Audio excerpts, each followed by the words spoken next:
റാഗി കൊണ്ടുള്ള 2 റെസിപ്പിയാണ് ഇന്നത്തെ വീഡിയോയിൽ ഉൾപ്പെടുത്തിയിരിക്കുന്നത്. അതിനായിട്ട് നമുക്ക് റാഗി നന്നായിട്ട് കഴുകി ഉണക്കി പൊടിച്ചെടുത്ത റാഗി പൗഡറാണ് യൂസ് ചെയ്യുന്നത് കേട്ടോ. അപ്പം അതെങ്ങനെയാണ് തയ്യാറാക്കുന്നതെന്ന് നമുക്കൊന്ന് കണ്ടു നോക്കാം. അതിനായിട്ട് പാൻ വെച്ച് കൊടുത്തു. അതിലേക്ക് 2 കപ്പ് വെള്ളം, അതിലേക്ക് 2 ടേബിൾ സ്പൂൺ റാഗി പൊടിച്ചതാണ്, അത് ചേർത്ത് നന്നായിട്ട് മിക്സ് ചെയ്യുക.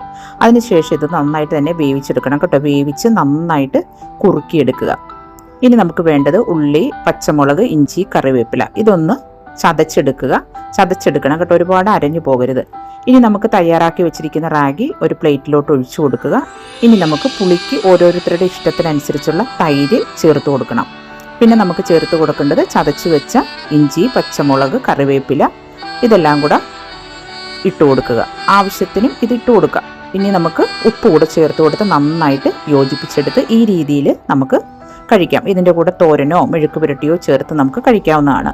മറ്റൊരു രീതി എന്ന് പറയുന്നത്, നമുക്ക് റാഗി, ആവശ്യത്തിന് തൈര്, ഇഞ്ചി, പച്ചമുളക്, കറിവേപ്പില, ഉള്ളി, പിന്നെ ഉപ്പ്, ആവശ്യത്തിന് വെള്ളം, ഓരോരുത്തർക്കും എത്ര ലൂസായിട്ടാണോ വേണ്ടത് അതനുസരിച്ച് വെള്ളവും കൂടെ ഒഴിച്ച് മിക്സിയിലൊന്ന് ഇതുപോലെ നന്നായിട്ട് അരച്ചെടുത്ത് കഴിഞ്ഞിട്ടുണ്ടെങ്കിൽ ഈ ചൂട് സമയത്ത് നമുക്ക് കുടിക്കാൻ പറ്റിയ നല്ലൊരു വിഭവമാണ്. എല്ലാവരും ഒന്ന് തയ്യാറാക്കി നോക്കിക്കോളൂ.